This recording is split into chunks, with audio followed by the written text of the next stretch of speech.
राजा के यहाँ बुद्ध का जन्म हुआ। पिता ने ज्योतिषों को बुलाकर भविष्य पूछा। उन्होंने कहा, या तो यह सम्राट होगा या तो यह साधु होगा। एक तरह से देखा जाए तो सच्चा सम्राट के भीतर एक साधु होता है। जब ज्योतिषों की भविष्यवाणी राजा ने सुनी तो वे घबरा गए कि मेरा बेटू साधु हो जाएगा, ऐसा ठीक नहीं होगा। राजा ने पूछा, कोई उपाय बताएं, क्योंकि मैं चाहता हूं कि राजा का पुत्र राजा ही बने। ज्योतिषों ने कहा कि इसका लालन पालन व पूरा जीवन बड़ी सावधानी से बिताना होगा, अर्थात आपका पुत्र सिद्धार्थ किसी भी बूढ़े व्यक्ति को ना देखे, कभी किसी बीमार व्यक्ति को ना देखे और कभी किसी मरे हुए व्यक्ति को भी ना देखे। जब तक ऐसा होगा तब तक वे राजा ही बने रहेंगे। अगर ऐसा नहीं हुआ तो वे साधु बन जाएंगे। राजा सुद्धोधन ने अपने पुत्र सिद्धार्थ के लिए बढ़िया से बढ़िया बड़े बड़े महल, अच्छे से अच्छा भोजन, दास दासियां और खाने पीने के सामान आदि वस्तुओं के ढेर लगा दिए।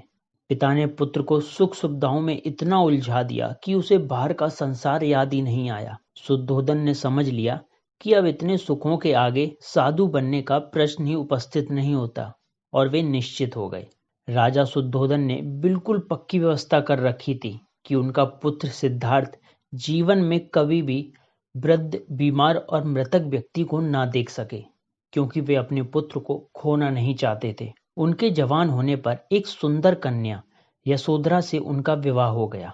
विवाह हो जाने पर शुद्धोधन की आधी चिंता मिट गई। अब तो शादी हो गई, अब कहाँ जाएगा? अब तो मेरा पुत्र बंधन में बंध गया है, अब उससे कहीं जाने का सवाल ही नहीं उठता। 1 साल बाद बेटे का भी जन्म हो गया। उसका नाम राहुल रखा गया। अब राजा को बिल्कुल पक्का विश्वास हो गया कि अब यह कहीं नहीं जा सकता। एक दिन सिद्धार्थ ने कहा कि पिताजी, आज तक मैंने कभी अपनी राजधानी नहीं देखी, आपकी आज्ञा हो तो आज देख आऊं। राजा ने कहा, हाँ हाँ, अवश्य जाओ, अपना शहर देख कर आओ।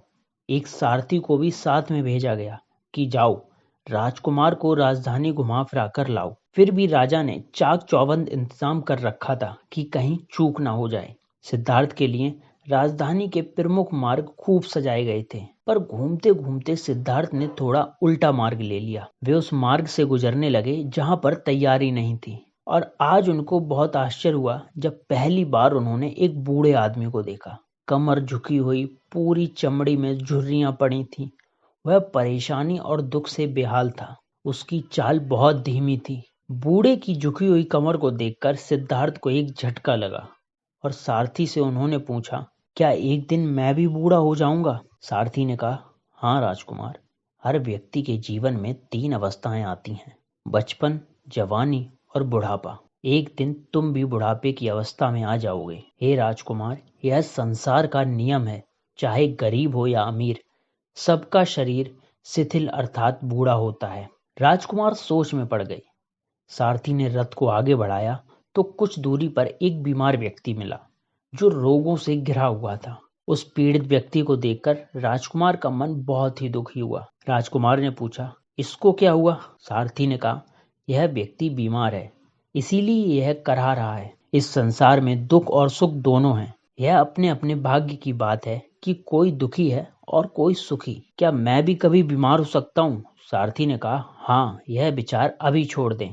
समय बड़ा बलवान होता है। ये सारी बातें कर्मों पर निर्भर करती हैं। चाहे राजा हो या रंक, सुख दुख सब पर आते हैं। अगर शरीर में कोई रोग आना है तो वह आएगा। यह सब सुनकर राजकुमार सोच में पड़ गया। सारथी ने रथ को कुछ आगे बढ़ाया तो सामने से 4 कंधों के ऊपर एक अर्थी को जाते हुए देखा। राजकुमार ने ऐसा पहली बार देखा था। उसने सारथी से पूछा, यह क्या है?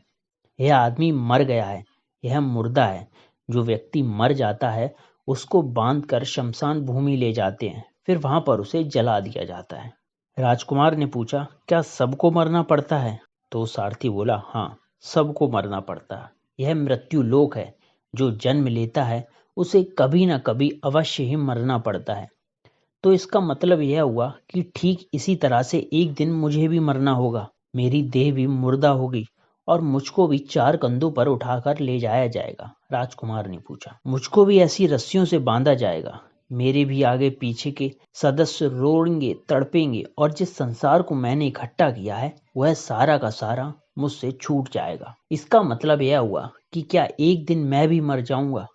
क्या एक दिन यशोधरा भी मर जाएगी? क्या एक दिन मेरा राहुल भी मर जाएगा?